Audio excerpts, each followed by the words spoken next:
Halo Mbak. Halo juga. Gimana nih kabarnya hari ini? Alhamdulillah lumayan baik hari ini. Ya, nggak ada yang permasalahan yang cukup kompleks gitu ya Mbak ya. Amelia. Oh, misalnya mungkin kita boleh perkenalan dulu Mbak ya supaya bisa lebih akrab gitu dan mungkin bisa dari Mbaknya dulu.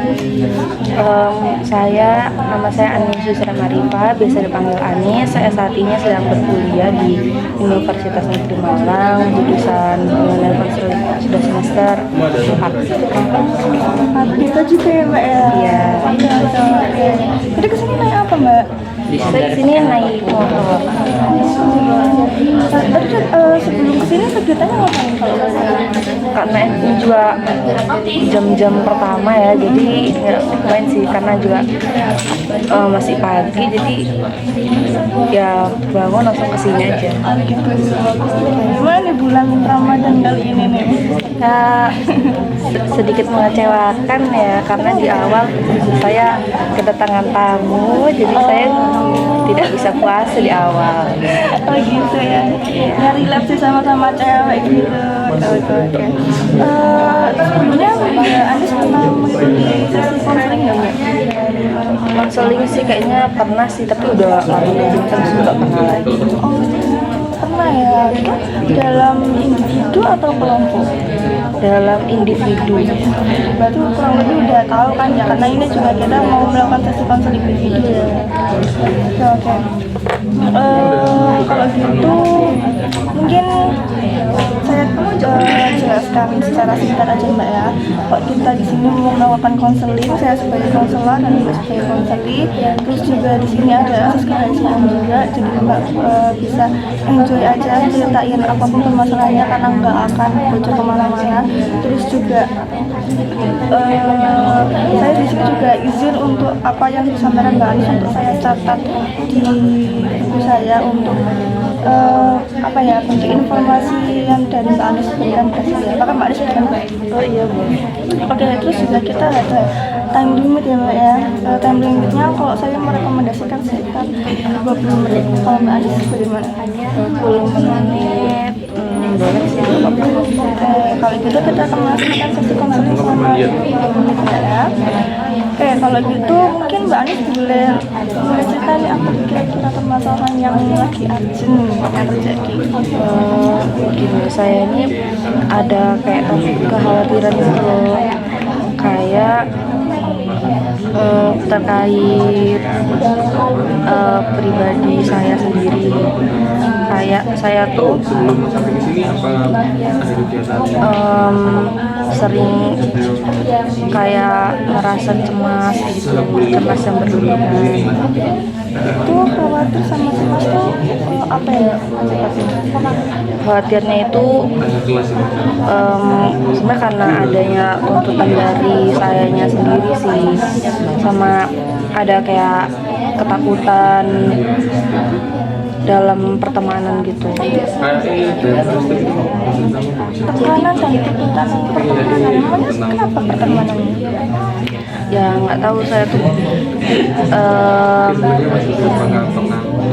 merasa kayak ya semua orang itu kayak harus suka gitu loh sama saya.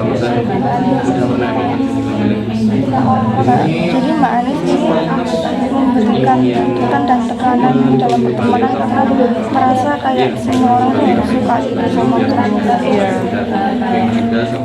Terus itu yang dilakukan Mbak Anis apa?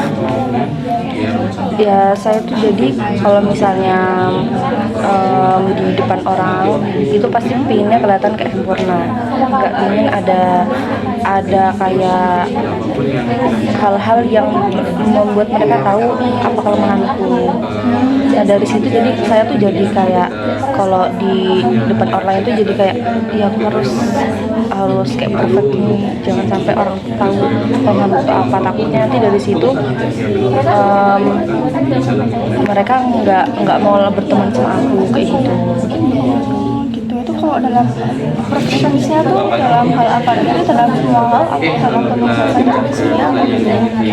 Saya sih dalam dalam semua hal, cuma pasti juga nggak akan bisa dalam semua hal kan. Cuma saya jadi kayak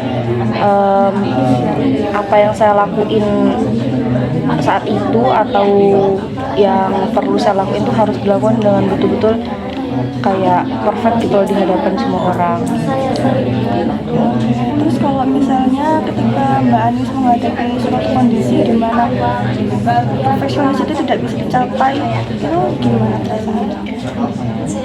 Saya tuh sering merasa kayak, ih kok aku nggak bisa ya, kok aku nggak kayak orang lain kayak gitu. Pas selalu mikir kayak, kadang saya berpikir kayak, kok aku kayak bodoh banget ya nggak bisa kalau dalam materi, kok aku bisa bodoh banget ya nggak paham materinya, sedangkan orang lain kok bisa, sering kayak gitu. Sering juga kalau misalnya sama teman itu sering merasa kayak, ya aku kayak se-freak itu kan buat dijadikan teman kayak gitu. Kalau emang misalnya dalam situasi seperti itu, Mbak Anis seperti itu, terus reaksi dari teman-teman sekitar Mbak Anis itu gimana? Aku nggak pernah nggak terlalu mikirin mereka reaksi gimana sih, cuma selama ini kadang saya merasa kalau saya bersikap itu, saya sadar nih kalau misalnya itu kayak berlebihan gitu loh, kayak karena saya mencoba untuk menyenangkan orang lain, kadang saya tuh suka saking pinginnya itu kadang kalau kamu jadi kayak ceplos gitu loh. Jadi itu kan pasti saya mikir kayak, ini nyakitin ada mereka nggak ya, pasti nanti pas sampai di kos apa pasti suka kepikiran kayak, gitu dah aku ngomong kayak gini bener nggak ya, harusnya aku nggak ngomong kayak gitu, nanti mereka nggak suka aku kayak begitu loh. Nggak, kalau nanya ke orang lain kayak nanggapinya kalau dari mukanya aja ya, mukanya tuh kayak ya seneng aja, cuma pasti nggak tahu ya saya gimana dalam hatinya mereka itu gimana. Terus dengan pemikiran seperti itu,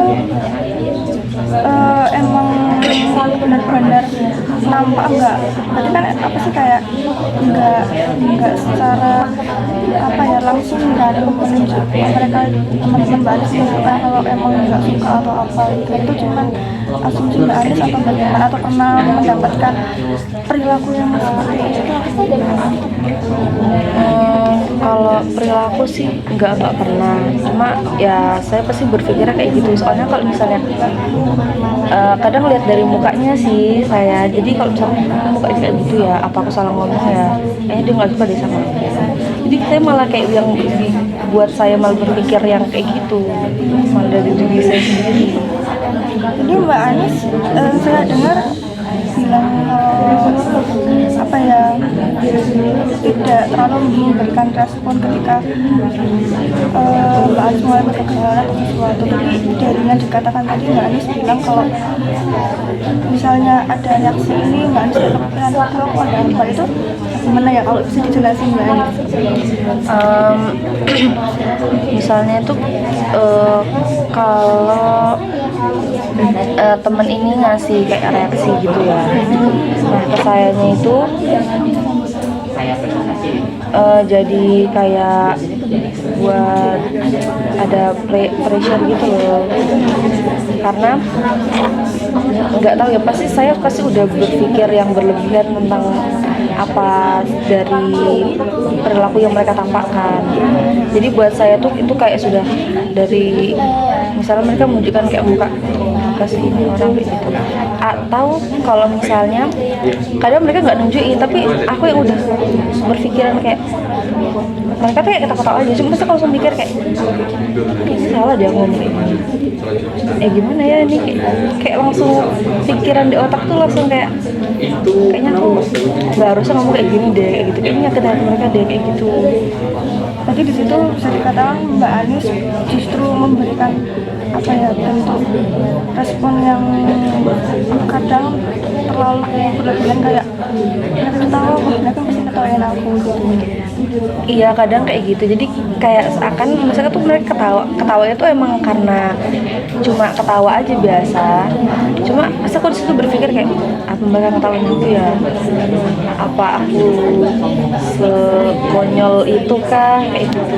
Terus ketika Mbak Anis berpikiran seperti itu buat Mbak Anis, terus yang Mbak Anis melakukan setelah berpikiran seperti itu apa mau ngomong sama mereka atau bagaimana? Ya itu sih saya nggak pernah ngomong ke mereka gimana, cuma pasti ya jadinya ya emang nggak menguntungkan sih buat diri saya sendiri, apalagi kalau kayak itu kan jadi saya berpikirnya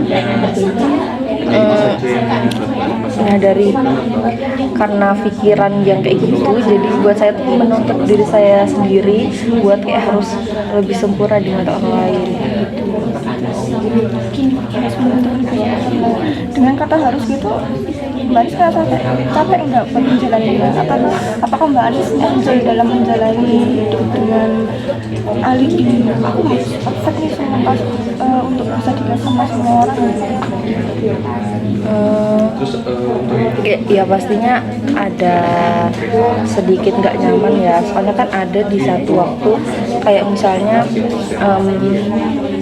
misalnya lagi kayak kondisi yang kayak bad mood kayak gitu kan, itu pasti nggak bisa nih menunjukkan kayak kesukaan terhadap orang lain kayak gitu, apalagi tergantung juga sama orangnya. Kalau bisa kadang saya nggak suka jadi sayanya itu pasti kan saya juga nggak bisa ya kayak maksain kalau saya suka sama orang tersebut.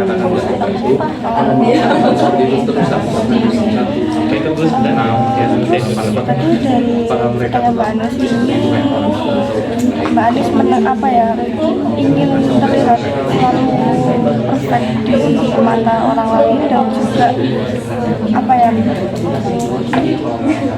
harus memiliki banyak teman ya seperti itu. Nah, Mbak Anis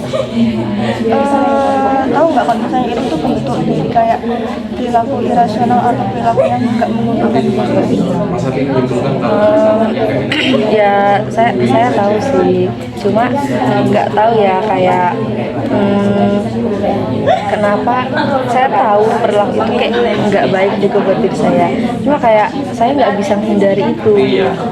Soalnya tuh sebenarnya yang pengen saya bahas sebenarnya saya yang ketakutan yang punya teman saya nggak tahu, soalnya emang dari SMP SMA jadi buat saya sekarang jadi kayak harus kelihatan perfect banget di mata semua orang kayak gitu. apakah ada kejadian yang bikin Mbak Anis akhirnya kayak mendoktrin diri Mbak Anis soal kita perfect? Sebenarnya kalau dari balik ke masa lalu itu dari SD pengaruhnya tuh menurut saya tuh dari SD ke pas SMP. Nah SD itu kan saya itu temennya banyak, kayak semua tuh suka sama saya. Saya juga nggak punya circle sih, kayak punya ada kayak geng temen gitu SD. Baru juga saya tuh kayak disukai juga sama guru-gurunya. Pokoknya ya kayak unggulan gitu loh SD. Baru pas SMP nih saya pindah. Nah pas pindah ini aku sama sekali nggak punya temen dari SD ku. Jadi aku betul-betul sendiri. Itu kan juga saya mondok. Jadi betul-betul sendiri, nggak punya temen sama sekali yang deket rumah sama aku. Kayak satu daerah aku tuh nggak ada sama sekali. Di situ aku merasa sendiri. Pokoknya di SMP itu aku tuh jadi anak yang pendiam, gak punya teman sama sekali. Apalagi pas COVID itu pas COVID pun ya udah saya di rumah aja, temennya cuma sama kakak doang. Saya nggak punya teman di luar itu, teman dekat pun nggak punya. Habis itu pas SMA ini, nah dari SMA ini muncul lah jadi kayak aku nggak boleh nih sampai kayak pas SMP lagi sampai nggak punya teman sama sekali. Masa kalau misalnya liburan nggak ada jalan sama temen itu gimana gitu kan. Nah dari situ pas SMA ini rasanya muncul lah kayak oh aku harus berubah nih, harus mulai terbuka sama orang lain kayak gitu. Sebenarnya dari situ muncul kayak ya perasaan kayak harus kayak paling baik di mata semua orang kayak gitu. Bisa dapat teman nggak kayak SMP? Iya, supaya banyak yang mau sama aku. Nah, habis dari situ ternyata saya ada nih akhirnya dapat teman, cuma nggak ya karena dia juga ada temannya lain, jadi kayak teman aja tapi nggak deket banget. Nah, sejak itu makanya pas saya di kuliah ini saya jadi kayak lebih berusaha lagi supaya teman yang saya punya ini ya bisa bertahan lama gitu, nggak cuma saat-saat di kuliah doang gitu. Bisa bertahan sampai ya selanjutnya kayak gitu. Terus akhirnya berhasil nggak ketika Mbak Anis melakukan itu di perkuliahan? Pas di perkuliahan ya ada, alhamdulillah sih ada. Cuma kadang saya tuh masih kayak takut gitu kalau misalnya habis kuliah tuh kayak terputus pertemanan itu. Pas saya tuh kayak aku SMP karena pas SMP kan emang nggak ada sama sekali. Terus pas SMA ini ada, cuma kan jarak ya, beda tempat kuliah juga. Di situ sih ada teman baru lagi. Itu pasti udah kayak apalagi kalau adaptasi lagi sama orang. Baru saya mikirnya kayak dia udah punya teman, terus aku kuliah gimana nanti habis kuliah, masa ya udah temanku cuma itu doang, nggak ada yang betul-betul teman dekat gitu. Satu udah mikir sampai kayak kalau aku udah lulus, terus aku kan pasti kita butuh kayak relasi pertemanan juga kan. Itu aku nggak punya gimana kayak gitu. Karena kalau di rumah sebenarnya di rumah tuh ada, cuma temennya itu ya teman kadang kalau misalnya ngumpul aja teman-teman SD. Terus aku nggak punya sama sekali temen SMP ataupun SMA yang kayak nongkrong di pas libur juga kayak gitu. Kayak cerita Mbak Anis tadi ada pemicu ya Mbak, dari kondisi masa lalu, terus dia pernah dialami oleh Mbak Anis. Terus tadi kan Mbak Anis kan sempat sadar nih kayak itu tuh nggak selamanya worth it gitu buat Mbak Anis. Nggak semuanya itu kayak menguntungkan bagi Mbak Anis. Terus juga sekarang ngerasa kayak kadang merasa capek gitu kan, untuk kayak harus selalu perfect gitu. Terus yang penting Mbak Anis lakukan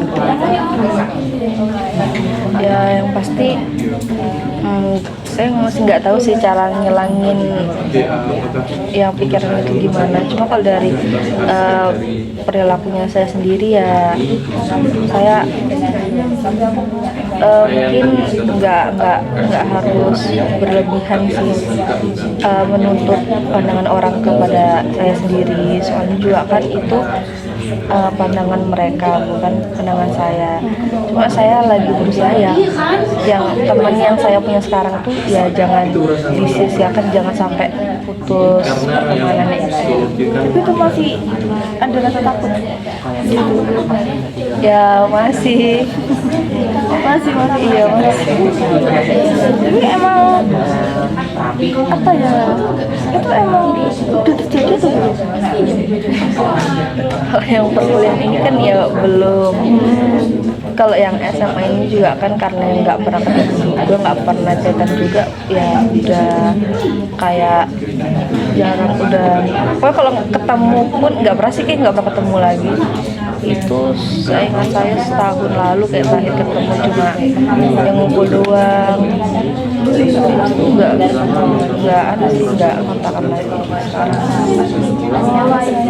Cerita keulang lagi kejadian itu ya Mbak. Kalau gitu dari bentuk perilaku rasionalnya Mbak Anis ini itu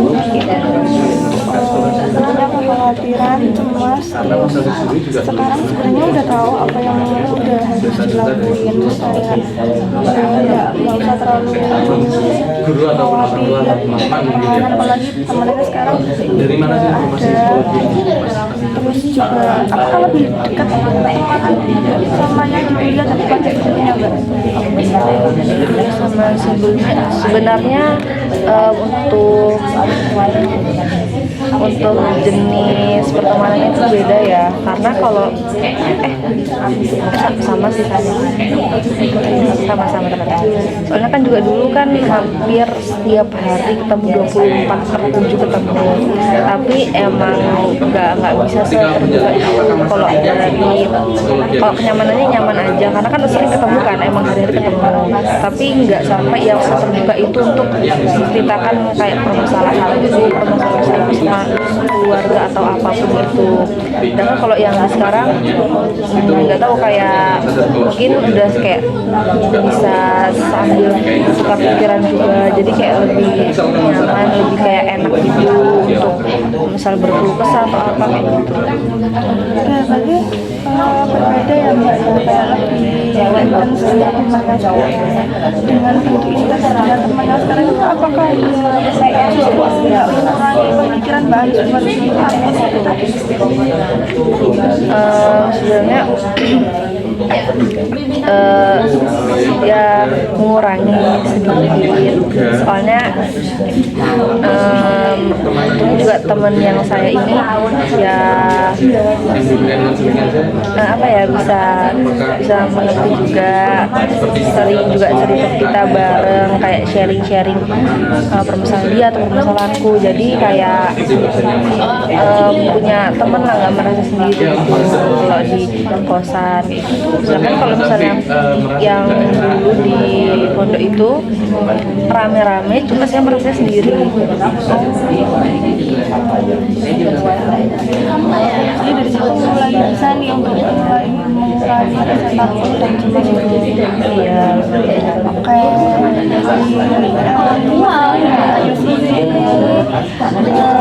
konteksnya dalam bentuk pertemanan Mbak ya, karena apa rasa khawatir, cemas, terus akhirnya akhirnya menekankan diri untuk selalu perfeksionis, dan itu Mbak Anis juga udah tahu kalau itu bentuk yang tidak menguntungkan buat Mbak Anis, terus juga nggak ada bukti yang benar-benar ini bakal kejadian lagi, nggak ada kayak nggak dirantau kalau misalnya itu nggak terjadi di masa depan, itu nggak menguntungkan kan, justru merugikan buat Mbak Anis sendiri. Bisa dengan terlalu memberikan respon yang berlebihan kepada orang lain, justru menghambat hubungan Mbak Anis sendiri. Jadi sini Mbak Anis sudah mulai tahu apa yang harus dilakuin, kayak yang mengurangi rasa cemas itu karena kebetulan dapat teman yang bisa dibilang better lah timbang yang sebelumnya, jadi kayak mengurangi rasa takut itu. Dari sini apakah ada yang pengen diceritakan lagi Mbak Anis? Ya untuk kayak sekarang udah Oke, karena mengingat waktu kita yang udah terbatas, seperti perjanjian awal kita melakukan sesi konseling sama Bapak Anis, mungkin bisa kita selesaikan dulu Mbak Anis. Oke, itu saya sangat berterima kasih Mbak Anis sudah mau cerita permasalahannya kepada saya. Terus berikutnya mungkin kita bisa menjadwalkan sesi konseling berikutnya secara via online, secara iya baik. Kalau begitu, terima kasih kembali ke Mbak Anis dan sampai jumpa. Terima kasih juga Mbak.